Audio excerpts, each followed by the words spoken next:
Guys, this is Dan Bosner. Hi, how are you? He has I think I'm doing good. It's been a week. Like good grief. so he has one book out. Well, he has two books out now, but one was he had Opus One Ballad of the Emerald Bar, but now he's got this bad boy. Yes. Yeah. It's just a little bit bigger. Little smidge. Yeah, just a little bit. So tell us a little bit what we'll expect out of your books. Well, for the overall, Hey, the Lulu. fun thing is since I've been trying to do signings and stuff, I actually got these things printed to like sit on tables, and so it gives me things to read from now, which I is so love much it. fun. And so you've got the for readers who want page. All right. Uh, Character driven epic fantasy with music based magic, dangerous women, found family, sapphic romance, queer normative world building, mythic stakes, and emotional consequences that shape the story. Inside the Ballad of the Emerald Bard, you will find a famous elven bard with a dangerous past, women who are heroes, protectors, spies, mothers, lovers, and legends, a sapphic romance woven into the heart of the story, a queer normative world where identity is not treated as a problem to solve, music used as magic, memory, power, and survival, gods, monsters, political danger, old trauma, and found family, flawed heroes trying to build something gentler than the world that made them. This epic sword and sorcery fantasy is about surviving, loving, fighting back, and choosing joy anyways. And then every one of them, I got this little subtext down here. It says, Dan is writing the books he's always wanted to read. The Ballad of the Emerald Bard grew from a lifelong love of fantasy adventures, music, myth, anime, video games, complicated heroines, and stories where women forge their own path. I love that. I love that so much. Yeah. So do you have any signing events coming up that you're getting ready for? Yeah, I actually do. Let me think. I have one not this Thursday, but the next at the next city over from us, which is in Fort Smith. That's going to be fun. Van Buren in the next week over there. So like Western Arkansas, because I live in Eastern Oklahoma. And then I'm thinking, well, I know I'm going to go up to the Faded Pages bookstore in Southern Kansas City on the 6th. They're doing a little event. And that's a 5-hour drive one way, but it'll be fun. Hey, What Christina. do you mind telling me what town you live in? Because I lived in that area for a short period of time. We're south of Solisol. That's the easiest way to do it. It's I pretty lived right close. outside of Fayetteville in a little town called Lincoln. Okay. Yeah, we know where that is. I know you know what Actually that have is. a yeah, we have a friend that lives over there. Yeah, so it's like we're like right south of the interstate. Fort Smith is right next to us pretty much. So Yeah. So I yeah. was about 45 minutes north, and yeah, Pigeon Forge, Farmington, all of that. That's where I used to. That was my little Yeah. area. My grandparents had a farm, and my mom's actually buried there. So Nice. yeah. Fun So times. that's My claim to fame was my parents and my grandmother are buried 50 yards from Robert E. Howard's grave in Texas. And Robert E. Howard was the man that wrote Conan. wow. And so the sword and sorcery thing is really inspired by Conan, even though I tend not to like masculinity in books, but you got to go with what you get, what you know. Conan worked. Famous adjacent, Christina said. Yeah, I love yeah. that. Abby says, can't stay long, but hello, Dan. Awesome. So Abby is, yeah, there's so many people in my community that have helped me and made it great. Abby, so just so you know, so Abby, anytime she's around, I got to throw up her artwork. So she helped me out doing interior artwork. These two pieces are inside the book. Wow. So you got this one, got the wolf that this girl turns into when she pulls that wolf cowl over her head. That's freaking cool. Yeah. So Abby, it's like Abby is an artist, and she is open for working with other authors. So She said yeah, that's her fave. She loves that one. yeah, she's been reading on book 2 for a little bit, and keeps telling me how much she's enjoying it. Now, the last time we spoke, you were already done with Opus 2 and you were working on Opus 3. Do you know how many Yes, opuses there are going to be yet? there will be 6. Okay. Because you weren't There's sure gonna last be time we talked. yeah, it's a 6 book series, and there's going to be 3 novellas that are going to be interspersed in between. That'll be ebook exclusives, which are going to be so much fun to market on TikTok. I can't wait. Um, then after that, there's going to be I think I'm going to have another book later, because I know that there's one plot line that cannot be fixed inside the ballad, but because it's not her story to tell. So I don't know how it's going to work yet, but yeah. Daniel says, I'm more of a Dia fan myself, or the Spider. Tough choice. Yeah. So Daniel, just so you know, whenever we talked last time, I had finished Opus 2 and I was working on cover interior art. And that's a whole rigmarole of what happened. But so I was having a problem with the interior artist, and I was like delaying release, and I was having issues. And so Daniel stepped in and went, I like book 2 so much, or book 1 so much, I want to read book 2. Here's 3 pieces of art to get you started. This is one of them, and it is still in the book. And then he said, if you can get them better, do it. And then, so that's where Abby came in. She was like, hey, I want to try. And I'm like, let's do it. So yeah, it's just been since you were there right whenever I first pretty much got started, one of my first like really one-on-one interviews. Yeah. And so it was a lot of fun. And then, so the community has just blown up since then. That's what's so amazing about this whole thing. Like Yeah. you're doing your lives, and I'm proud of you. Every time, and I can catch you, it's just so rare. Because when I get off, you're usually live when I get off of here, and when I get off of here, I have so much to do. Yeah, exactly. It's just like the same thing with Christina, who just popped in a little while ago. If she's not still here, she goes live right after I do, and so I honestly put myself in between y'all two on purpose, and that was the idea, just kind of like be in the void in between. I love that. I love that. So what? So it's gonna be 6 books. Are you gonna write? What are you gonna write after you're done with all the ballads? What's gonna come next for you? I don't know. I know that the way it's going to work, the way it's working right now is, so I've got, I'm revising 3 right now. It's on the 2nd revision. I do a 7 revision process.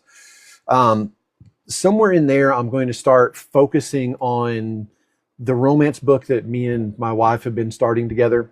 Because we started it, and then I just ran out of time because I started doing lives, and she was like, no, you can't have any more time to sit at the computer away from me. And I'm like, well, I can't write the book then. So the idea is to have that written. So I'm starting to get things written to market, because I mean, fantasy isn't something that you can market very easily, especially whenever you do what I do, which is write something completely unique and indescribable. I know that I've asked my readers, that they're like, well, why don't you market more? It's like, well, what do you describe the first book as? And they're like, don't know. Yeah. And so, I want to get another book out that's completely different genre, that, you know, that I can have fun with, to get more books, more genres, more exposure. Between that and Lisa started on, you know, publishing again. Because she's been sitting on a YA book for some time, which is an unbelievably well-written book. And I'm not saying that because I did the editing to it. It was one of those things that's just like, I'm blown away by how good it is. Abby says she gets to do the cover art. Yeah. Yeah, she's we've been talking about what we wanted for the cover. We had an original cover idea, but we don't know. So anyways, it's just kind of like getting more exposure, more book. So then I can get back to 4, which is actually finished. It's in rough draft form. And then once I get done with it and start, you know, doing another book. And so the idea is to kind of also get used to writing something else. So when the ballad does end, I do have something else besides going, let's just write another Ballad of the Emerald Bard story. So basically you're going to do some other genres to push us, so you can push Bard as well, because Bard is so hard to do that. And but what's great is you can do that, you know, because if you were doing trad, you'd be stuck in your niche. Yeah.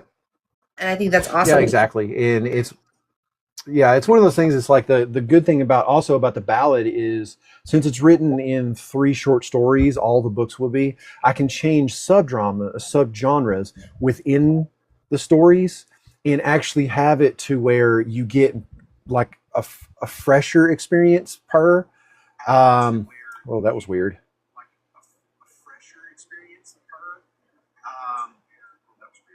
Uh-oh. Okay, am I still on? Because Yeah, you're I still can on. hear myself. Oh. I clicked on something that came up. Oh, the shop. I pinned your book.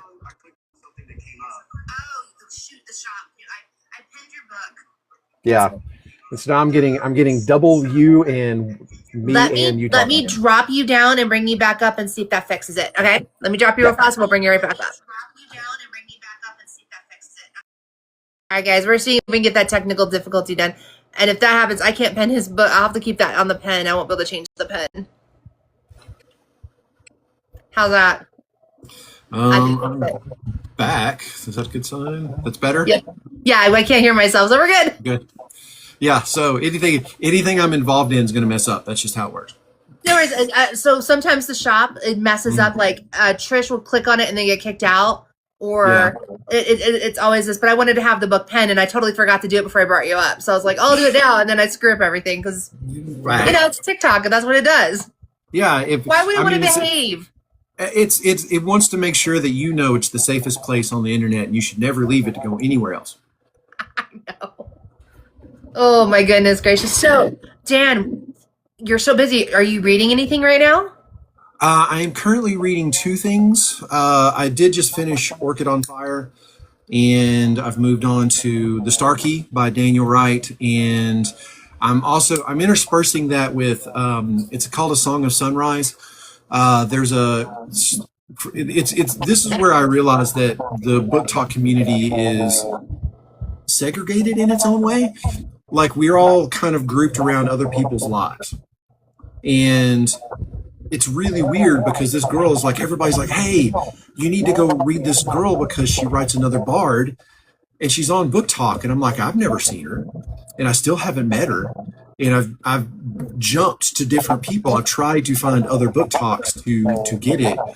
It's good. It's one of those things, but I'm having to kind of jump between hers and Daniel's because just to kind of get a separation until one of them grabs me and drags me through their chapters.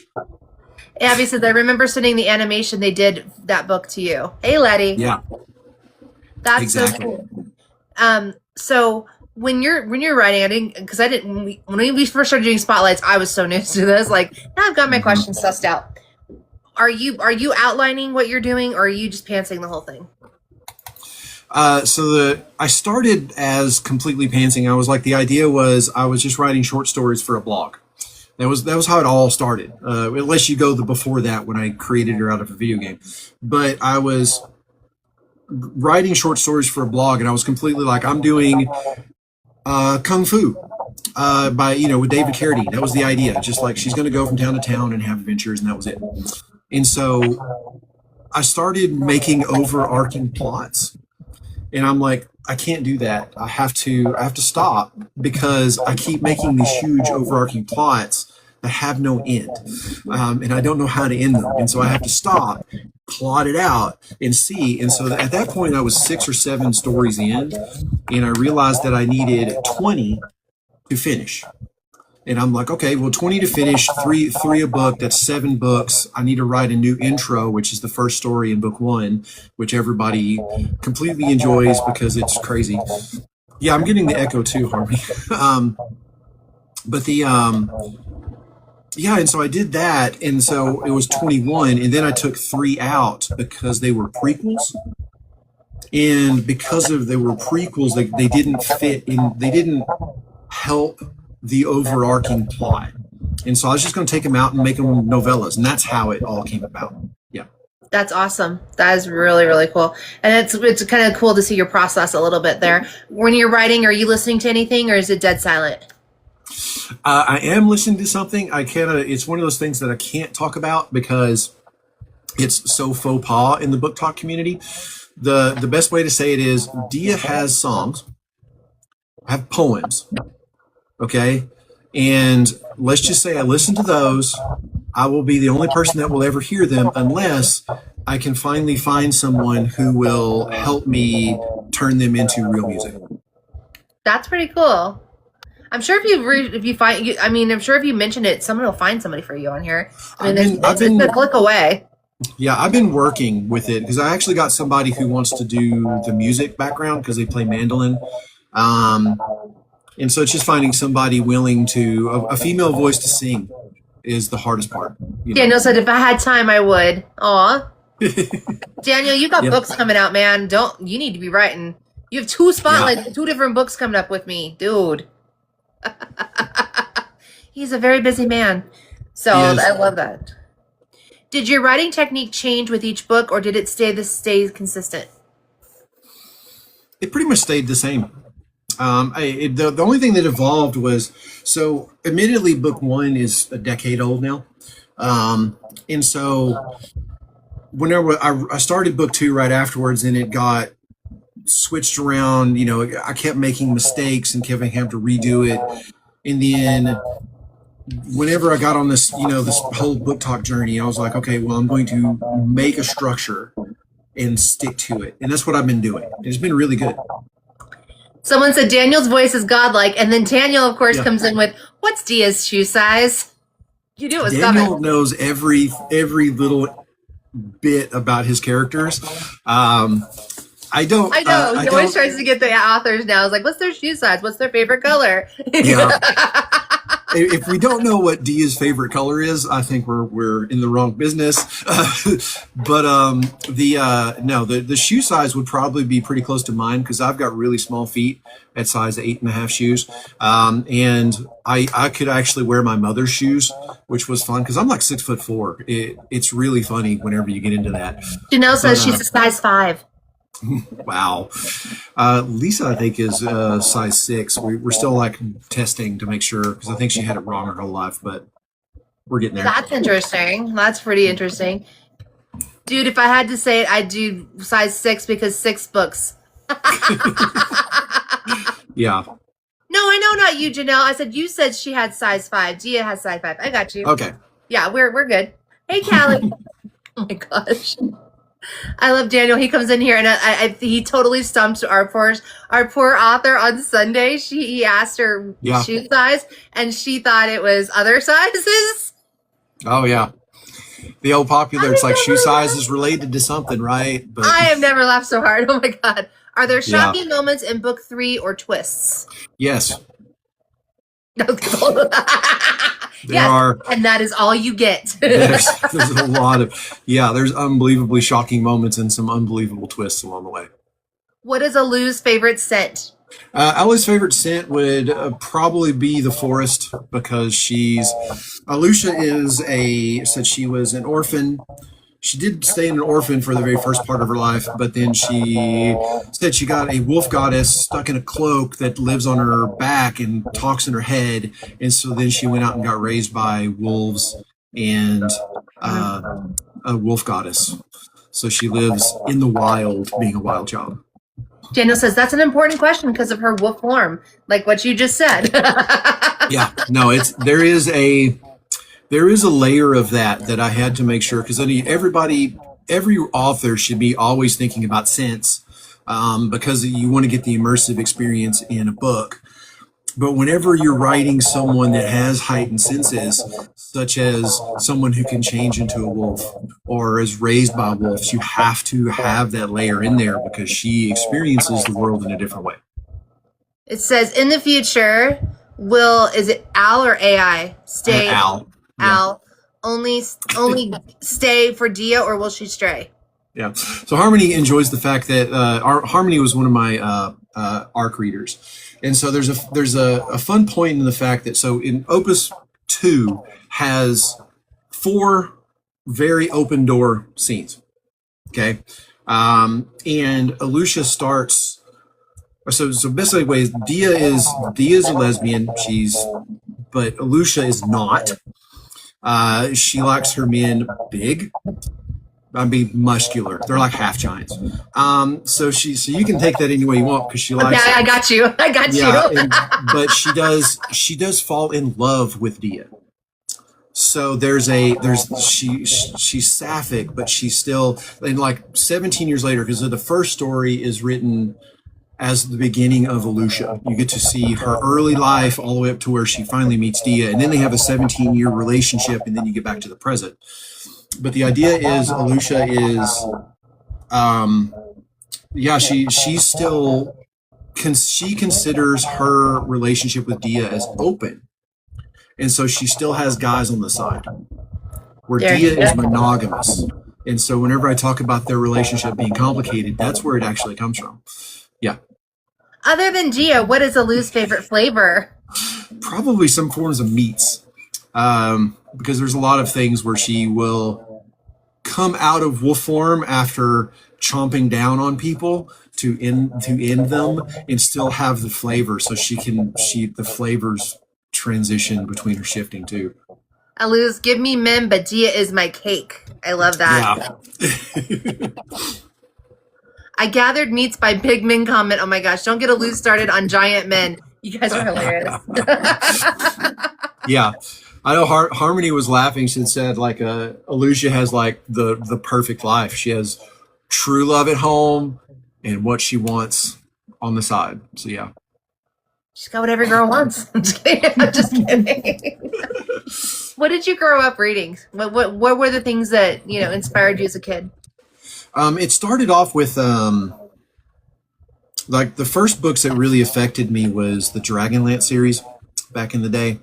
Like the original two trilogies are complete and absolute pieces of literature, and they don't deserve to be relegated to Dungeons and Dragons books off to the side. Like you got so many beautiful scenes with beautiful characters and just complexity on top of complexity. Like they're really like, if you want to be an author, that you need to read those because they do something no one else has ever done. Then after that, there is so I went on to the Sword of Truth, or the Wizard's First Rule. I read those until I got tired of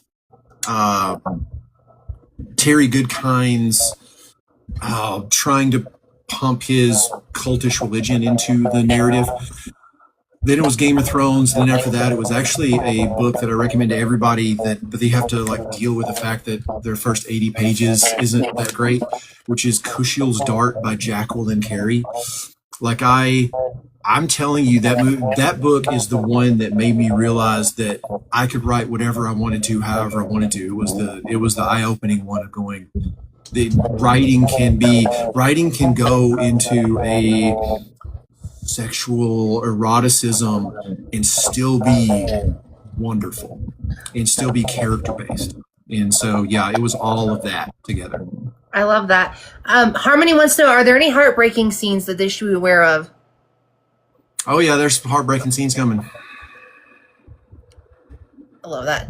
My story went crazy because of Assassin's Creed games and Warrior books. I like that. Yeah. And then, what is Dee's least favorite key and time signature to play in? I would say I personally hate 2/4. I think it's dumb. I think just keep going with 4/4. As far as key, I'm not overly sure on that one. I will say this though, in book 3, there's actually a point to where they actually hit certain frequencies. She hits certain frequencies which relate to certain notes. So I do go that far into her abilities. It's pretty fun. I love that. Daniel, he was like, this is a pivotal question, by the way. This was his pivotal question for everybody. So you're working on the dark romance with your wife. What do you think we'll see from you? Like what exactly? What is it? It's just a contemporary romance. But yeah. So what are you saying? What are we gonna what? So I know you're gonna be chopping it up different type of books. So what are those genres and what's your favorite genre to write? Mine will always be fantasy because you have complete control. being able to go. So I mean, there's a book talker, Emily Robbins, who does. She described it better than I ever could have, which is she writes a queer normative world because I really wish love could be love. It saddens me that that can't be our world.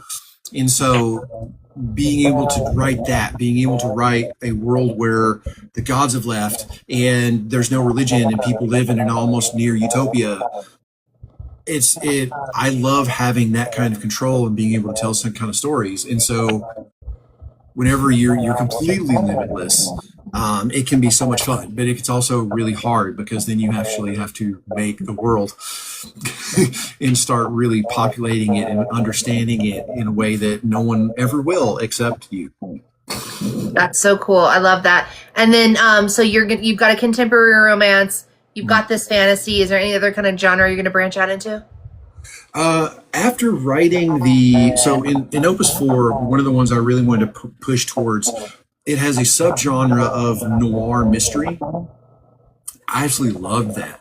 That was like so much fun to get into the darkness and the sarcasm and just the weight of the writing, because everybody's like just weighted down by everything. So yeah, it was something that it's like I just absolutely loved it. It was so hard not to fall in love with that, and it makes me want to write a murder mystery so bad. That's awesome. That's kind of why I write and draw. I want to make worlds that can't escape into because reality is never good. So that's Abby. Yeah, and then that's a good way. Harmony asks, were there any complicated scenes that was hard to write? Yeah, there's I know that I'm trying to think of Opus 1, of course, you had that scene, but that actually flowed pretty well. The emotions that came out of that, going through book 2, really it comes down to book 3 whenever, because it's like I'm still in book 3 mode. And so like the most complicated thing I did was the final fight scene in it, which is there's a lot of layers to it and a lot of things are happening at the same time. And so there's a lot of complication of making sure I get all that right. The another one would be the actual dream sequence of that's later in book 2, because there's 2 characters and they're talking on a bridge. The bridge is actually surrounded by a dust storm as the dream world collapses around them. And I had to make sure that these 2 people who were walking around and talking, I had notes, liner notes, just going down the side of which way they were facing, which way they were going, what could they see with their line of sight. Technically, that became dumb because it was just like it was almost blocking a scene for a play. Yeah. Oh my gosh.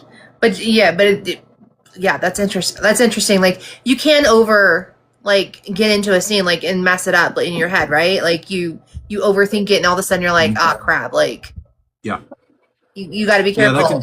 It can totally happen, especially if you need to in a way because you need to do it, but you can go too far and then suddenly you're like, what in the world just happened? Why does it say this? I have to step back and go start peeling it back because it gets weird. What's been your biggest challenge so far? Marketing. There's hands down. There's no other thing. It's like I will say, everybody that talks to me after reading the book loves the book. Like they're blown away by what I've done. It's actually changed some indie authors. They'll read it and they go, "I can't believe that you could do that. You could write something that pushes that far past your comfort zone, or something." And so. It being so hard to write or so hard to talk about without just throwing plots out or making an onion and peeling back the layers and just trying to tease it. It's so hard. It's like if I can find readers to take a chance, they love it. But getting the readers to take a chance is so hard. That's the hard part, yeah.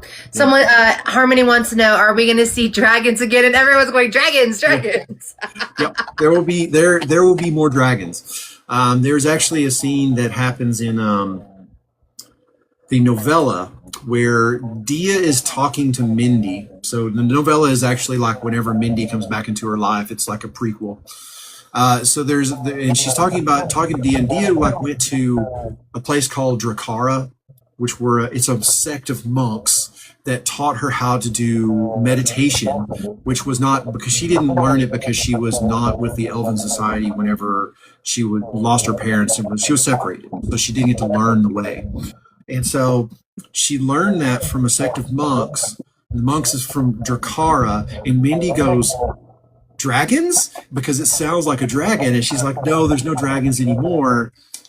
But then you realize that there's actually so much more to that, because there's, you get into, she goes back to Drakara, and there used to be a dragon there, but there is no longer, but there's dragons in the region. And it gets really wild. And so, yeah, there's at least one more really popular dragon that's coming. And everyone with and trees, and Ferris, and the tree, and vampires, and pirates, and evil sorcery, and time travel, and shapeshifters. It goes wild. I'm telling you, it's like I really pushed into this in something that really only has, it has humans, elves, dwarves, gnomes. That's all the main species.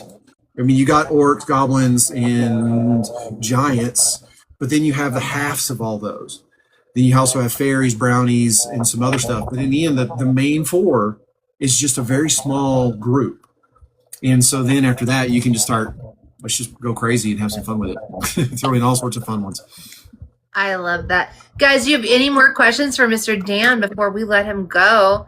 Don't forget, you can get Opus 1 and Opus 2. Both are in the TikTok shop. They're number 1 and number 2 in the showcase, or you can click on his name and go to his showcase there or store and grab them up that way. Yeah, before I go, if nobody has any questions, I can read the 2 book cards. Yeah, do that. Do that again. That way we can kind of hear. So does book 3 end on a cliffhanger? Hold on. Book 3 actually does end in a cliffhanger. It will be the only one in the series that will end on a cliffhanger. So sorry about that. Sorry, not sorry. Hello, Devon. Yeah, I didn't mean for it to, but the characters have a mind of their own. Have you considered turning this into a video game? Oh, that would be amazing. I would love that.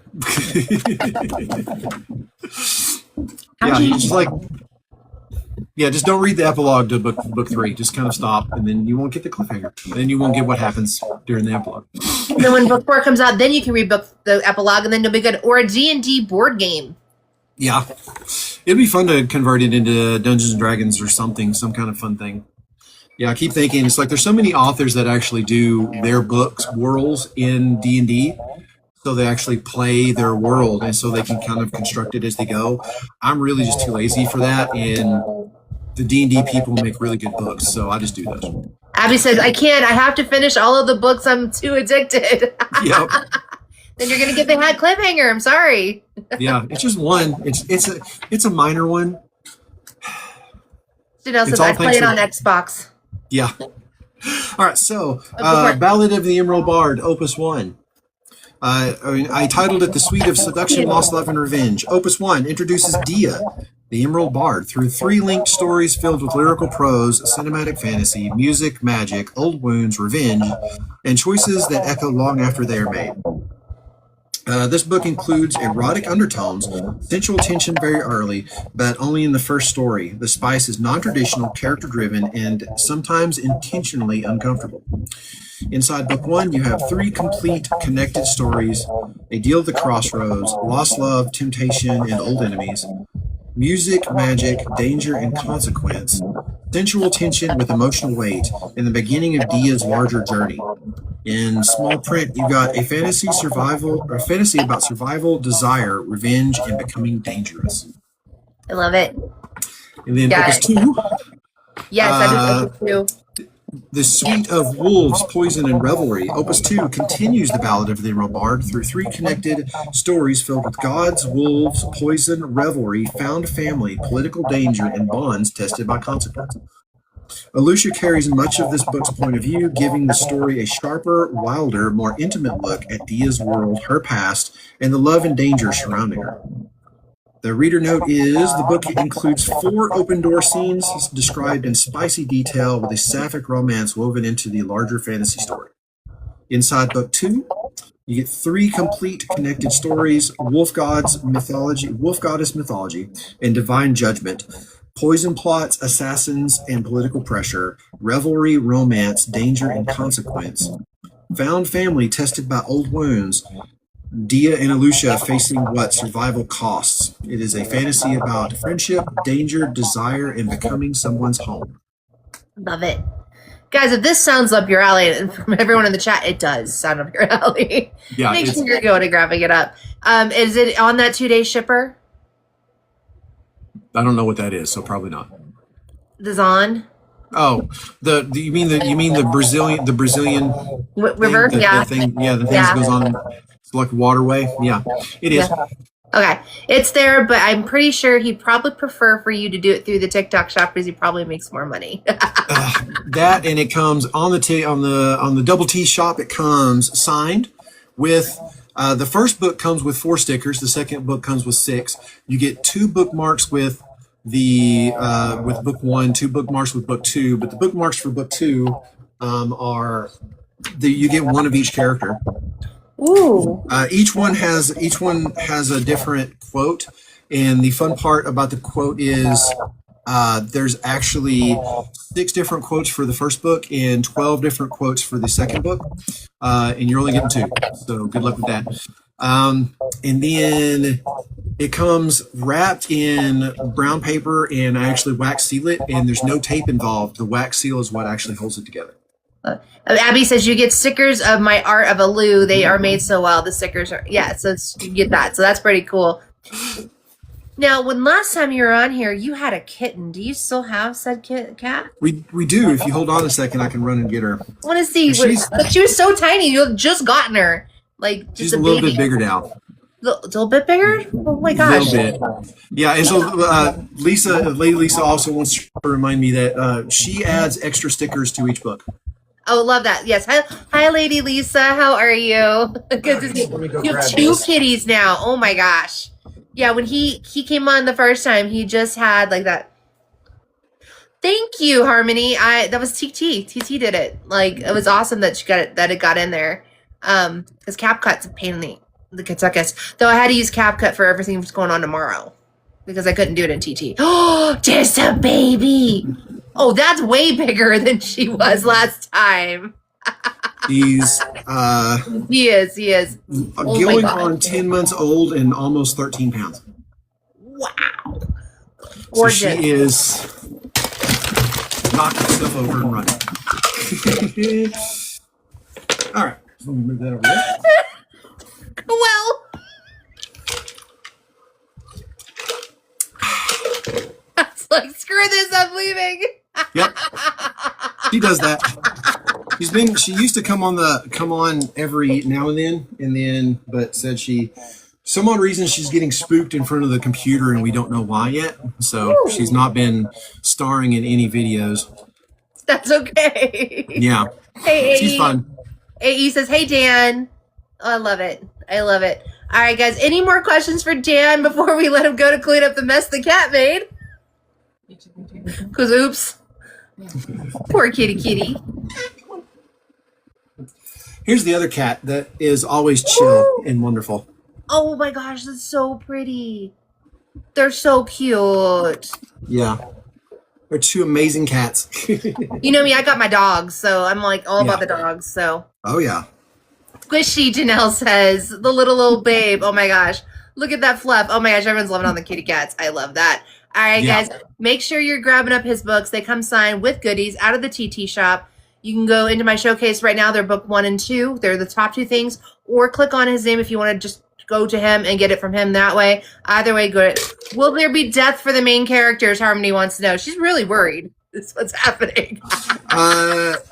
Not anytime soon. Harmony's been so stressed. I feel like this whole live, she's been trying to suss out, should I not be connected to people? Should I not care? Yeah. Yeah, she was like at the beginning of book 2, she was like, I'm just not going to get attached to these people. And then, yeah. It's like Game of Thrones. Like, you have a favorite Game of Thrones character? You're tearing. Yeah. Yeah. It's nowhere near that bad. I don't like offing main characters, but I do. You have to have people wearing red shirts every now and then. Abby says, "Don't you ever unalive my sweet little wolf girl." Yeah. I will cry. Yeah, I don't think I could ever off her. I love that. If you feel nothing, you can never be hurt. Oh, geez, Daniel. Daniel. Yep. Oh, good Lord. All right, guys. Thank you so much for coming in. I've been looking forward to this all week. Like, I love you so much. So, it's so much fun. It's like coming into your lives, hanging out, doing all sorts of stuff. I've been pulling back from getting onto people's lives because it's so much, but it's still like so much fun, and I enjoy it all the time. AE says, "I'm too mean to my characters, apparently." It's easy to be mean. So that's the problem with. So whenever you get to Opus 3, we know that Dia has trauma. And the best way, I've been warning people for a while, which is the second story in Opus 2, her daughter finds her diary, and it goes through the trauma, and it's told first person from her perspective. It's rough. Like, whoa. I cry every time I have to revise it, like for days. Yeah. Y'all been warned. Y'all been warned. Yes, AE, this will be on YT by the end of the weekend. The whole interview will be on there. Not just highlights like I do on TikTok. Now I do have a YT channel where I put all the highlights. I put the whole thing on now. So nice. If you missed anything, do they need? Oh, Harmony wants to know, AE, do your characters need saving? That's funny. All right, my friend. Thank you so much for coming in. Yeah, thank you for having me again. It's so much fun. And I'll drop you. You made a penny. Yep.